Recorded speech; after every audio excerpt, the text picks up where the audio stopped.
Welcome you all in today's video friends. My name is Akash Srivastava और आज हम बात करने वाले हैं लेक्चर 2 ऑफ कोऑर्डिनेट ज्योमेट्री जो है आज जो हम पूरा कवर करेंगे starting from straight line, then हम लोग मूव करेंगे सर्किल के ऊपर, देन मूव करेंगे पैराबोला, एलिप्स, हाइपरबोला। ये पांचों टॉपिक आज कंप्लीट करेंगे हम लोग। और plus I will be like telling you concept so that आप जो डिस्क्रिप्शन बॉक्स में पीडीएफ अटैच्ड है उसमें ढेर सारे क्वेश्चन है that are totally relevant to UPTU UPSW also, और ये क्वेश्चन भी आपको उसी पीडीएफ में मिल जाएंगे। तो वो आप जरूर डाउनलोड कर लेना। उसमें फिजिक्स, केमिस्ट्री, मैथ तीनों का पीडीएफ है, तो वो आपको एक टेस्ट की तरह आपको करने को मिल जाएगा। तो लाइक लेट्स सी कि उसमें कैसा कर पाते हो। और आई होप कि तुम्हें पिछला लेक्चर बहुत अच्छा लगा होगा। जिन लोगों ने पिछला लेक्चर देख के आए हैं वो जरूर कमेंट कर देना, बिकॉज उसमें हम लोगों ने पूरी अलजेब्रा कंप्लीट करी थी और अलजेब्रा को पूरा डिटेल में पढ़ा था। तो आई होप कि यार वो थोड़ा कंटेंट ऐसा रहा होगा जो तुम्हें काफ़ी सीखने को मिलेगा। और इस टॉपिक में भी हम लोग यही चीज़ देखेंगे और यही चीज़ हम लोग करने का प्रयास करेंगे आज भी, कि आज भी हम बहुत सारी चीज़ सीख के जाएं। तो let's start with the first question. आज हम लोग स्टार्ट कर रहे हैं, कोऑर्डिनेट पूरा कवर करेंगे। तो पहला जो क्वेश्चन है that I have picked from, like मैंने बताया आपको कि कोऑर्डिनेट हम लोग पूरा ले रहे हैं।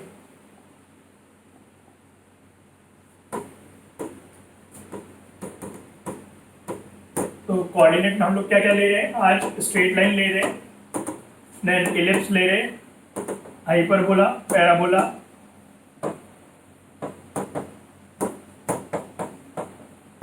और सर्किल। ये हम लोग बात करेंगे पांच चीजों की आज, इनके बारे में डिटेल में हम लोग चर्चा करने वाले हैं। तो यार स्टार्ट करते हैं विद द लाइक लाइन्स। हमेशा की तरह मंजिलें मिल ही जाएंगी, भटक कर ही सही। गुमराह तो कौन है? जो घरों से निकले ही नहीं। तो हम घर से निकल चुके हैं और क्वेश्चन कर रहे हैं। तो let's see start with the first question. पहला क्वेश्चन बहुत ही आसान है और बोल रहे हैं इस क्वेश्चन में कि हमें निकालनी है eccentricity of the hyperbola. Eccentricity of the hyperbola this जो गिवन है। अब तुम्हें लग रहा होगा इसेंट्रिसिटी इस हाइपरबोला की जो तो लीनियर फॉर्म में लिखा हुआ है ना, तो इसको पहले हम चेंज करेंगे अपने स्टैंडर्ड फॉर्म में कि x माइनस x1 का whole square divide by a square minus y1 का whole square divide by b square equal to 1। तो पहले बेसिक फॉर्मेट में चेंज करेंगे जो कि हम जानते हैं, देन हम आगे प्रोसीड करेंगे। स्टार्ट करते हैं। आप अगर देखोगे ध्यान से x वाला टर्म अलग कर लेते हैं तो आ जाएगा 9x स्क्वायर माइनस 2x और माइनस 16 कॉमन लिया, वाई स्क्वायर प्लस 64y, तो आ जाएगा y square plus 4y equal to 199। अब हम इसको होल स्क्वायर में कन्वर्ट करने का ट्राई करेंगे। होल स्क्वायर में कन्वर्ट कैसे करेंगे? 9 टाइम्स x माइनस 1 का होल स्क्वायर। हमने क्या जोड़ा है अंदर में? 1 जोड़ा है, तो 1 घटाएंगे भी तो माइनस 9 करेंगे, और माइनस 16 टाइम्स y प्लस 2 का होल स्क्वायर। तो हम लोग ने कितना घटाया है? 2 टू 4 और 4 इंटू 64, लाइक 64 हो गया। माइनस पे तो प्लस पे 64 भी करेंगे। ये आ गया 199 और 64 माइनस 9 कितना हुआ हम लोग के? 55 हुए। 55 इसमें से घटा देंगे तो कितना बचेगा? 144, दैट इज 12 का होल स्क्वायर। तो हमारा फाइनल आंसर क्या आ जाएगा? ये आ जाएगा 9 टाइम्स x माइनस 1 का whole square divide by 16 minus y plus 2 का होल स्क्वायर डिवाइड बाई 9। 16 9 का 144 होता है। तो ये आ गया हमारा हाइपरबोला। अब आप सभी को पता है कि हाइपरबोला में इस चीज का कोई फर्क नहीं पड़ता है कि लाइक ये सेंटर शिफ्टेड है कि नहीं। ये वैसे ये सेंटर शिफ्टेड वाला हाइपरबोला है, बेसिक हाइपरबोला नहीं है। x square upon a square minus y square upon b square equal to 1, तो इसमें सेंटर शिफ्टेड है। तो हम लोग इसकी इसेंट्रिसिटी तो पर सेम तरीके से निकालेंगे। a स्क्वायर की वैल्यू हो गई 16 और b स्क्वायर की वैल्यू हो गई 9। तो हम लोग क्या लिख सकते हैं? e square equal to 1 minus 1 plus, क्योंकि हाइपरबोला है, 1 plus b square upon a square. तो 25 अपॉन 16, e की वैल्यू आ गई 5 अपॉन 4। तो आंसर क्या बचेगा? B part. तो इसको आप लोग मैच करा सकते हो कि आपका आंसर सही है कि नहीं। यार ये नोट कर लो फटाक से। नेक्स्ट क्वेश्चन की तरफ मूव ऑन करते हैं हम लोग। नेक्स्ट क्वेश्चन की ओर। अगला क्वेश्चन तुम्हारी स्क्रीन पे रहा ये, the value of c for which the line, ये गिवन है। ये लाइन जो है y इक्वल टू 2x प्लस c is a tangent to the circle. अब ये बहुत ही आसान कॉन्सेप्ट है, तुम्हें पता ही है।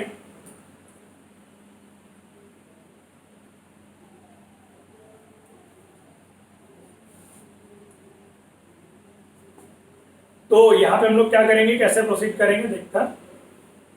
ये जो लाइन है दिस इज ये है tangent to the circle. Circle की टेंजेंट है तो कंडीशन क्या होती है सभी को पता होगी, c square equal to a square m square. A यहाँ पे वैल्यू कितनी है, सी स्क्वायर की तो वैल्यू सी है तो गिवन ही है, तो c square equal to a square m square plus a square होती है for y equal to m x plus c. Same concept apply करेंगे यहाँ पे, तो यहाँ पे सी क्या हो गया, कंपेयर किया तो सी ही है, equal to a square m square की वैल्यू कितनी हो गई 2 2 जा 4 प्लस ए स्क्वायर 16, तो इट इज 16 इंटू 5, तो आप सी की वैल्यू निकालोगे तो 4√5 आएगी, 4√5। मेरे ख्याल से क्लियर है, तो आंसर आ गया बी पार्ट। इस तरीके से आप आसानी से लगा सकते हो। नेक्स्ट क्वेश्चन की बात करते हैं।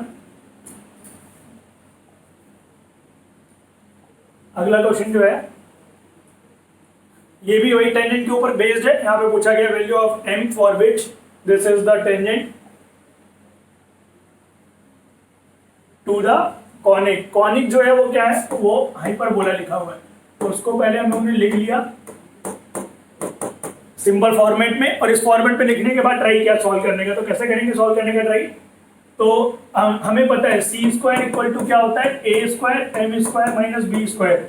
अब आपको लग रहा होगा सर ये सब आपको पता है, पर हमें तो नहीं पता है, तो हम एग्जाम में कैसे आंसर लगाएंगे। तो बेटा ये बेसिक चीजें हैं, हमें ये एक तरीके से ध्यान रख के जाना है। आप इसको फॉर्मूला की तरह ध्यान रख लो, एज इट इज कैसे भी ध्यान रखना है ध्यान रख लो, क्योंकि वो एग्जाम में तुम डायरेक्टली अप्लाई कर सकते हो ना। तो इसको हम अप्लाई अगर करते हैं तो क्या रहेगा, c square equal to a square m square. तो ए की वैल्यू यहाँ पे क्या है 9 स्क्वायर, लाइक 9 ही है ए स्क्वायर, तो ए स्क्वायर की वैल्यू 9 लिख दी हम लोग ने, और m square as it is लिखा हम लोगों ने, माइनस बी स्क्वायर इज 4, और सी स्क्वायर की वैल्यू कितनी हो जाएगी, सी है, तो c b square c square की वैल्यू डाल दी 2 2 4, तो 9 m square equal to 8, m की वैल्यू कितनी आ जाएगी प्लस माइनस 2√2/3। इस तरीके से आप इसको सही करके आ सकते हो। आंसर क्या हो जाएगा, बी पार्ट हो जाएगा। ग्रेट, इसका भी बी पार्ट है, तो इस तरीके से आप ट्राई कर सकते हो। अगला क्वेश्चन अगला करते हैं। यहाँ पे बोला गया है इफ द पॉइंट्स ये are the vertex of the tangent then the triangle is.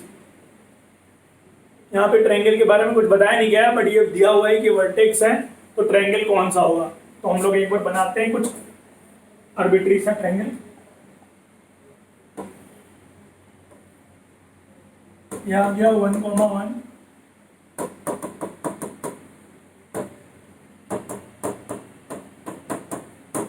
-√3,√3। अगर आप ध्यान से देखोगे कि ए बी, तो पहले तो देखो बेसिक जजमेंट का जो क्राइटेरिया रहता है वो क्या रहता है कि साइड्स इक्वल है कि नहीं वो चेक कर लें। अगर वो इक्वल नहीं है तो हम फिर आगे प्रोसीड कर सकते हैं, राइट एंगल ट्रायंगल चेक कर सकते हैं, आइसोसेलेस ट्रायंगल का चेक कर सकते हैं। आइसोसेलेस भी उसी से आ रहेगा, इक्विलेटरल भी उसी से आ रहेगा। अगर तीनों साइड बराबर है तो इक्विलेटरल, तो हम लोग पहले साइड से ही चेक करना स्टार्ट करते हैं। तो ए बी की वैल्यू कितनी है, साइड देखता है, ए बी की वैल्यू कितनी हो जाएगी 1 - 1 का होल स्क्वायर, तो 2 लाइक 4 आ गया, और प्लस अगेन 4, तो 8, तो 2√2 आ जाएगा। देन बी सी की वैल्यू -1 आप ऐसे निकाल सकते हो, √3 - 1 का होल स्क्वायर, √3 + 1 का होल स्क्वायर। आप सॉल्व कर लो, √3 ये आ गया 4 - 2√3, और आ गया 4 + 2√3, ये आ गया 8 का मतलब क्या है 2√2 है। सिमिलरली ए सी की वैल्यू आप निकालोगे, ए सी कितना हो जाएगा, अंडर रूट में √3 + 1 का होल स्क्वायर प्लस √3 - 1 का होल स्क्वायर, तो it is also coming 2√2 a b b c और सी ए, ये तीनों की वैल्यू क्या है 2√2 है। तो अगर तीनों की वैल्यू 2√2 है, अगर तीनों साइड बराबर है तो इक्विलेटरल ट्रायंगल होगा। ये तो बहुत आसान हो गया कॉन्सेप्ट। ये चीज क्लियर है सभी को, आसान क्वेश्चन है, फिर और कुछ चेक करने की जरूरत ही नहीं पड़ेगी। इसमें बोला गया है equation of the tangents to the ellipse, ये दिया है which are perpendicular to the line, मतलब हमें लाइन जो है उसके थ्रू स्लोप मिल जाएगी। इसके परपेंडिकुलर है तो हमारी एम डैश जो है वो तो ये हो गई, माइनस में एक्स का कोफिशिएंट डिवाइड बाय वाई का कोफिशिएंट, तो स्लोप ऑफ नॉर्मल क्या आ जाएगी स्लोप ऑफ नॉर्मल आ गई 4/3, slope of normal it is coming 4/3। तो अब हम लोग कहीं ना कहीं स्लोप हमें मिल गई लाइक टेंजेंट की, सॉरी स्लोप ऑफ नॉर्मल ये थी ना which is perpendicular to this, तो हम इसी को तो बोलेंगे अब रिजल्टेंट स्लोप ऑफ टेंजेंट, मतलब जो ऊपर वाले के नॉर्मल है, तो ये हो गई स्लोप ऑफ टेंजेंट। तो हम इससे क्या निकाल सकते हैं, इक्वेशन ऑफ टेंजेंट्स निकाल सकता है। कैसे, हमें पता है y equal to mx plus minus under root में a square m square plus b square होता है। क्या, equation of like tangent of slope m। तो हम ये वैल्यू यहाँ पे पुट कर सकते हैं 4/3x और a स्क्वायर की वैल्यू कितनी है 9, m square is 16/9 plus b square is 4।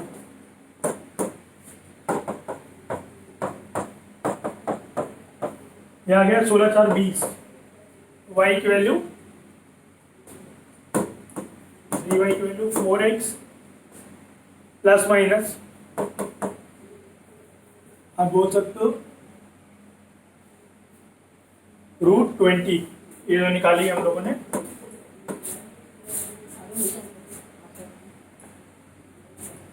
ये हम लोग का कौन सा ऑप्शन हो जाएगा, तो ये वाले क्वेश्चन में छोटा सा हम लोग करेक्शन भी कर सकते हैं, because as you all know कि यहाँ पे 4x/3 है, तो ये 3 आना चाहिए।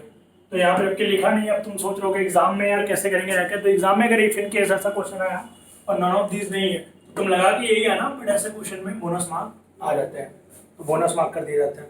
ठीक है ना, नेक्स्ट करते हैं। नेक्स्ट बोला है the focus of the parabola, ये बताना है। ठीक है, देखो शिफ्टेड पैराबोला में सीखना बहुत जरूरी है, बिकॉज इसके बहुत सारे क्वेश्चन आते हैं जो हम फंस जाएंगे अगर मैं नहीं किया होगा। तो y square minus 2y plus 2 equal to x, ये क्या हो गया y माइनस 1 का whole square equal to x minus 1 equal to x minus 1। तो इसको आप कर सकते हो, ये कौन सा टाइप का है, y square equal to 4x के टाइप का है, जहाँ पे 4a की वैल्यू कितनी है, 4a की वैल्यू 1 है, a की वैल्यू कितनी है 1/4 है। ठीक है ना, तो ऐसे वाले जो y square equal to 4x का फोकस कहाँ पे होता है, अब आपको पता है ये a,0 पे होता है। तो आप इसको जब a,0 आपने लिखा है, a की वैल्यू यहाँ पे कितनी है 1/4,0, तो इसका जो ये छोटा सा में ध्यान रखना है ट्रिक, वो क्या है कि x-1, अब जो रिजल्टेंट शिफ्टेड कोऑर्डिनेट से, चूंकि हमने कैपिटल X की वैल्यू निकाली है और हमें निकालनी किसकी है x-1 के करस्पॉन्डिंग, तो x-1 के करस्पॉन्डिंग दिस इज 1/4, तो x के करस्पॉन्डिंग क्या बनेगा 5/4। सिमिलरली y-1 के करस्पॉन्डिंग 0 है, y की वैल्यू 1 आ गई, तो हमारा कोऑर्डिनेट क्या हो जाएगा 5/4, 1। तो आंसर हो गया सी पार्ट। इसको गलत नहीं कर देना, बहुत सारे लोग 1/4, 0 देख करके यही ऑप्शन टिक करके चले आते हैं, पर ये नहीं है, ऑप्शन इज सी पार्ट। ये चीज हमें ध्यान रखनी है। ठीक है ना, आई होप कि इतना चीज तुम्हें क्लियर हो गया होगा। नेक्स्ट क्वेश्चन करते हैं। नेक्स्ट क्वेश्चन है equation of normal at the point 0,3 of the ellipse. ठीक है ना, ये तुम सारे क्वेश्चन तुम्हें भी प्रैक्टिस करने हैं, ध्यान रखना, शकल नहीं देखनी यहाँ पे बैठ करके कि टीचर कर रहा है और हम शकल देख रहे हैं टीचर की। यहाँ पे मेन मुद्दा ये है कि ये क्वेश्चन तुम खुद से सॉल्व करो एक बार। तो सारे लोग क्वेश्चन देखो, पढ़ो। क्वेश्चन क्या है, the equation of the normal निकालनी है at point 0,3 of the ellipse. ये इसका तो मैं डायरेक्ट मैं फॉर्मूला ही बता दिया मैंने, वही निकाल लो। a स्क्वायर x/x1 उससे हो जाएगा a square x/x1 minus b square y/y1 is equal to a square minus b square. तो यहाँ पे x की वैल्यू कितनी है 0,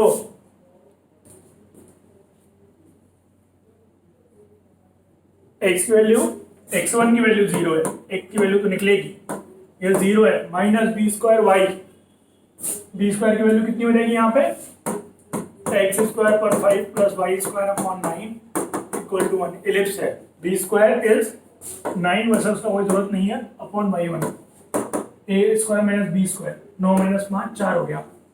तो अब ये 0 तो मल्टीप्लाई कर दो राइट साइड में, तो x इक्वल टू 0 आ जाएगी हमारी नॉर्मल।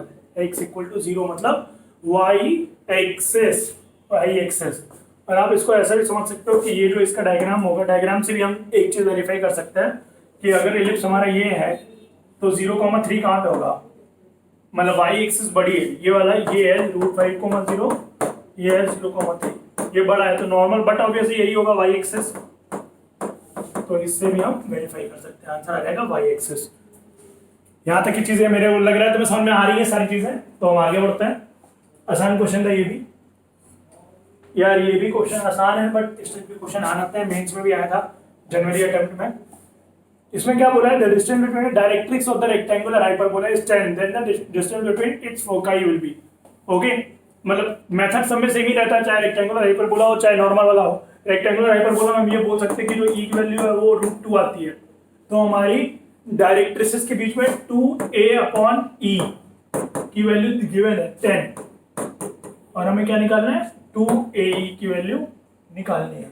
तो 2a की वैल्यू यहां से डाल दी, 10e into E, it is 10e²। और रेक्टेंगुलर हाइपरबोला के केस में e कितना है, √2, तो 10 इंटू 2 इट इज कमिंग 20, ऐसे आ जाएगा तुम्हारा 20। आसान क्वेश्चन था ये भी, आंसर हो जाएगा डी पार्ट। आगे बढ़ते हैं।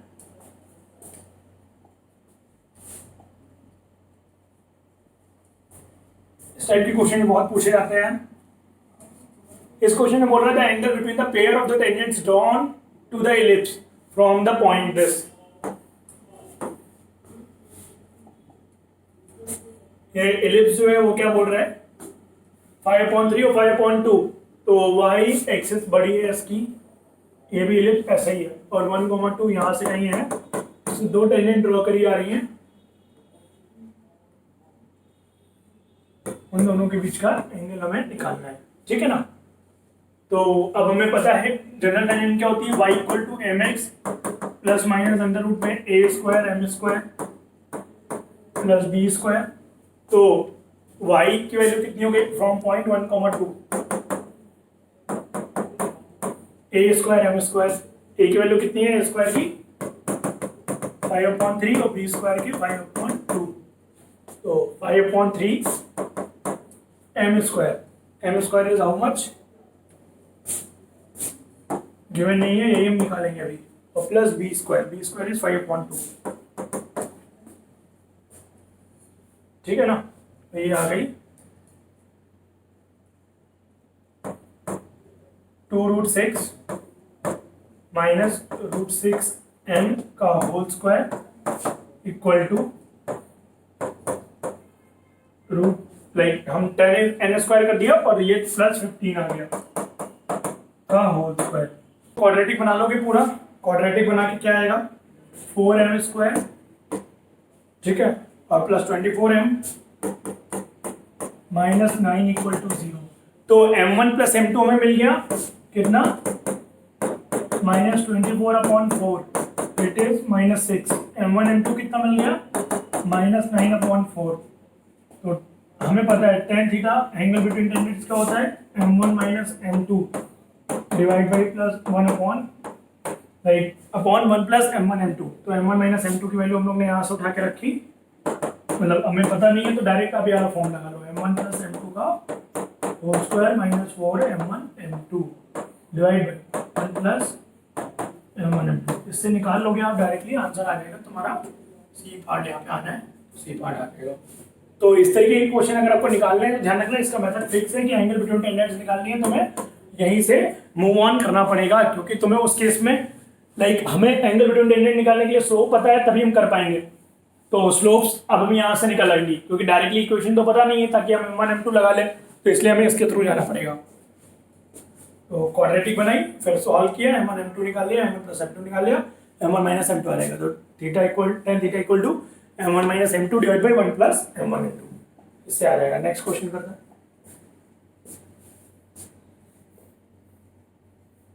इस क्वेश्चन में बोला है यार, ये यूपीएसडब्ल्यू का पास्ट ईयर का क्वेश्चन है, इसमें दो रीजन दे रखे हैं, ये दोनों रीजन में ड्रॉ करने हैं, फिर चेक करना है उनमें से कौन सा पॉसिबिलिटी है।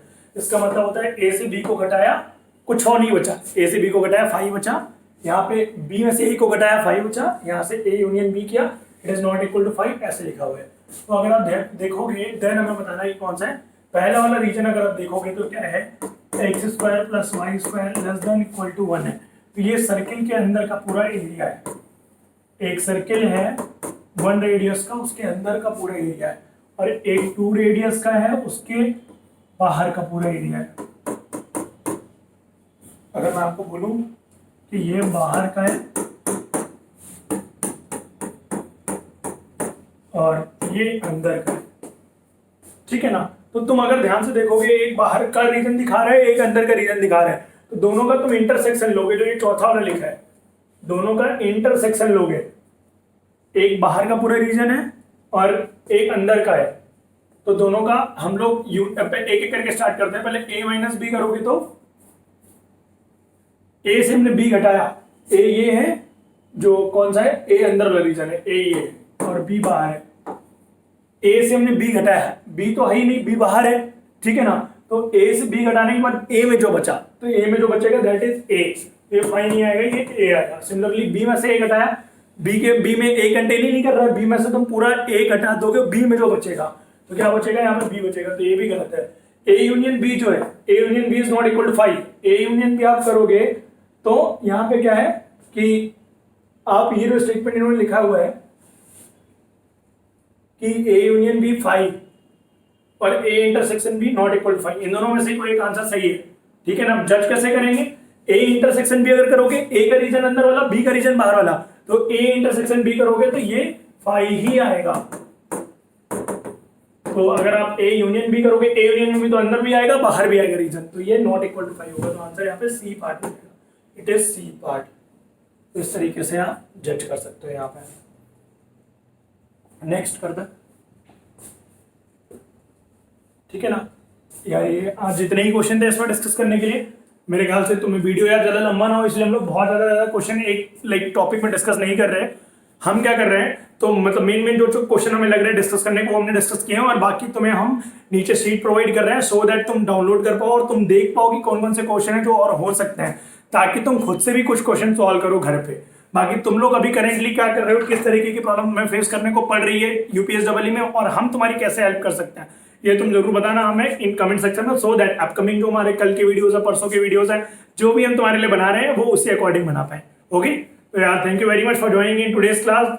आप सभी का बहुत बहुत धन्यवाद। अगर तुम इतनी देर तक वीडियो देख रहे हो उसका मतलब सिंसियर हो तुम, और पूरा तुमने वीडियो देखा है, उसके लिए धन्यवाद आप सभी को।